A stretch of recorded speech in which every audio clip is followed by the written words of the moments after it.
The first step in any successful hardwood flooring installation is one that many installers skip, and it is the most important step.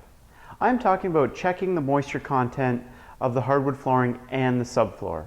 The subfloor must be within 4% moisture content of the hardwood flooring for narrow strip flooring and within 2% moisture content for planks 3 1/4 inches and wider. If the subfloor moisture content is too high, the source of moisture needs to be identified and rectified, or you'll be sure to have problems down the road. Next, you'll need to review the state of the subfloor and repair any irregularities that may affect the hardwood flooring installation. These include nails or screws that are protruding from the subfloor, caked on drywall mud, high joints between the subfloor panels, and any peaks or dips in the subfloor itself. The next step is to cut off the bottom of the door jambs and casings. This is another important step that many installers skips.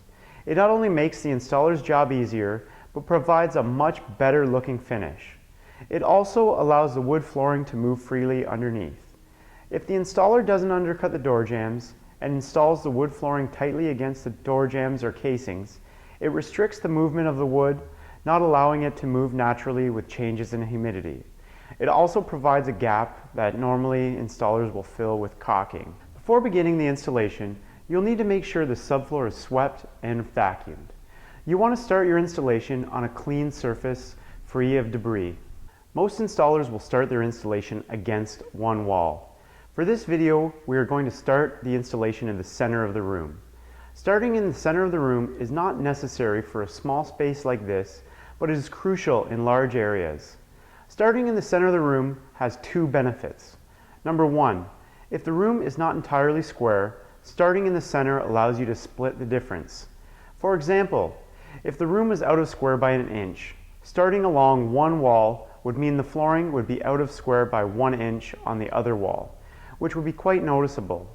Starting in the center would mean each wall would be out 1/2 inch, which would be far less noticeable. The second benefit of starting in the center of the room is that it cuts down the amount of movement of the wood. This is especially important in large areas. The nails in the floor act like tent pegs to hold the boards into place, so starting in the center of the room cuts the amount of movement in half. First, you will need to find the center of the room along each wall and then chalk a line. You do not necessarily need to use this line as your exact starting point, but it can be your working line. If you want to move the starting point back or forward, you can just measure off of this chalk line and make another chalk line. Now you will install a backer board. This can be a piece of pine or other soft wood, long scrap hardwood flooring pieces, or even strips of plywood. This will need to be screwed every 6 to 8 inches because that will be the nailing pattern you use for your hardwood flooring. Once the backer board has been installed, roll out the manufacturer's recommended underlay. Gaylord Hardwood Flooring recommends using Aquabar or All Globe silicone vapor shield like we are going to be using today. There are two keys to a proper underlay.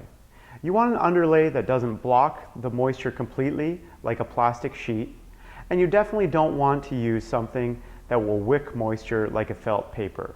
The underlay needs to slow down the moisture while not blocking it completely. Once all of the prep work has been completed, you can begin nailing the hardwood flooring using a flooring nailer. You need to nail the boards everywhere that you've placed a screw in the backer board. Some installers will just brad nail the first few rows of flooring rather than using a backer board. As you can see, the hardwood flooring nailer is very powerful, and if the first rows are only brad nailed, the boards can shift, which will compound across a larger area. Installing a backer board ensures a good, solid, straight line across the entire room. When installing the hardwood flooring, be very cautious of your board placement. Do your best to stagger the joints to make the flooring look natural. Avoid step joints, H-joints, and make sure you don't cluster the joints or have joints that are too close together. You will also want to avoid installing short boards in open areas. This can be difficult to avoid when installing lower quality floors with short lengths, but with the long board lengths in most Gaylord hardwood flooring, you shouldn't have an issue. Once you have installed 7 or 8 rows of flooring, you can unscrew the backer board and remove it. As long as it's in good condition, the backer board can be reused a number of times. At this point, you will install a spline. Most hardwood flooring manufacturers should offer spline that matches their flooring. We make our spline out of poplar so it doesn't split when it's nailed into. You will want to put glue in the grooves of the flooring along the full length. Then you fit the spline into place. Be careful you do not glue directly to the subfloor. Take scrap pieces of hardwood flooring and brad nail them to the subfloor to hold the spline in place while the glue sets. This will keep the spline from moving as it dries. Once you have this set up, you can continue on with your installation the other way. Depending on the glue, it should take about 30 minutes to set. Once the glue is set, you can remove the scrap pieces of flooring and nail into the spline with the flooring nailer as if it were just a normal piece of flooring. If this step is skipped, it is very possible the floor will buckle at that point because there will be no nails holding the boards into place. From here, fasten more boards into place and continue on with the installation the other way. When installing a flush hardwood flooring vent, you must make sure the vent is centered above the duct so it doesn't restrict any airflow. Some installers will cheat and install the vent where it is easiest, even if it covers some of the ductwork. To install the floor vent, you simply notch your pieces of flooring around the frame of the vent. You need to dry fit the vent frame in place to make sure it fits properly. Put a small drop of urethane-based adhesive in each corner and brad nail the frame into place. Ideally, the vent will be close enough to the wall so you won't have to backfill with small pieces, but that isn't always the case. If you have to backfill between the vent frame and the wall with small pieces, you will nail the tongues into the subfloor and glue the tongue and groove together to ensure that the small pieces will stay in place. Eventually, you will be close enough to the wall that you will no longer be able to use the flooring nailer. At this point, you will need to begin blind nailing the tongue of the boards with a brad nailer. To supplement the brad nails, you will also glue the tongues and the grooves of the boards together. It is important that you do not glue the flooring boards directly to the subfloor because that will restrict the natural movement of the wood. You want the flooring to be able to move freely with changes in humidity levels. Gluing the tongues and grooves together is especially important in new home construction. The brad nails alone do not hold as well as the hardwood flooring nails. If the flooring expands from high humidity, the brad nails can move slightly, and when the flooring dries back out, the brad nails do not pull the boards back tightly, and gaps can occur where the boards are brad nailed. With the glue holding the tongue and groove together, the boards will pull back into place when the flooring shrinks back.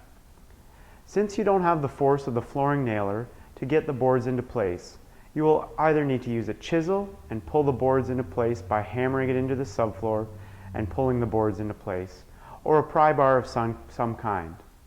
We typically use a porta-jack flooring jack, which pushes against the wall and pulls the boards into place. With other methods, you need to pull the boards tight with one hand and brad nail the boards with the other hand. The power jack holds the boards in place so you can have both hands free to brad nail. The last board will likely need to be ripped on a table saw to fit into place. It is extremely important to leave a ½ inch or greater space against the wall to allow the wood to expand. The larger the room, the larger the gap you'll need to leave. If you need to allow for more expansion space in a large area, you can undercut the drywall or add additional moldings to the baseboard. You can use the science of wood movement to figure out how much expansion space you need to leave along the perimeter. If your interior relative humidity fluctuates between 30 and 50%, assuming the flooring hasn't been improperly acclimated to any particular season, this would relate to roughly a 2% change in moisture content of your hardwood flooring. In the 3/4 inch red oak that we're installing today, it has a change coefficient of 0.00365.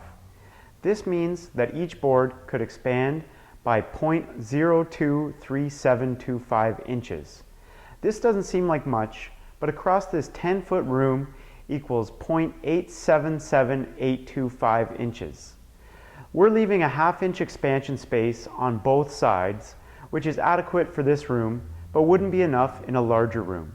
For example, A 20-foot wide room will have 1 3/4 inches of expansion, so you would need to leave at least 7/8 of an inch on each side. A 30-foot wide room will expand roughly 2.5 inches, so you'll need to leave 1.25 inches on each side.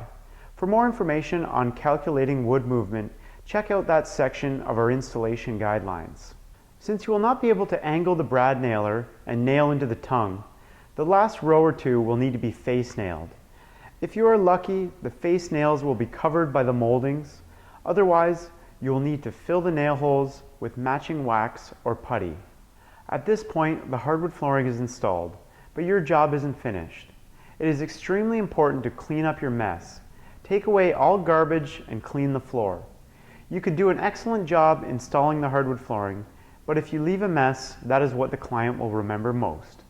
Your goal is to give the client the absolute best experience. Also, when the floor is clean, you can give it a thorough inspection.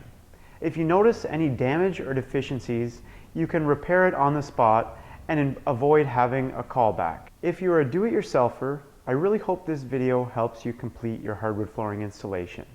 If you are a professional installer, it is very important that you follow these guidelines. It is your goal to provide the client with not only an excellent hardwood flooring installation, but also a great experience. It is installers who don't follow these steps and take shortcuts that can give our industry a bad name. Thank you.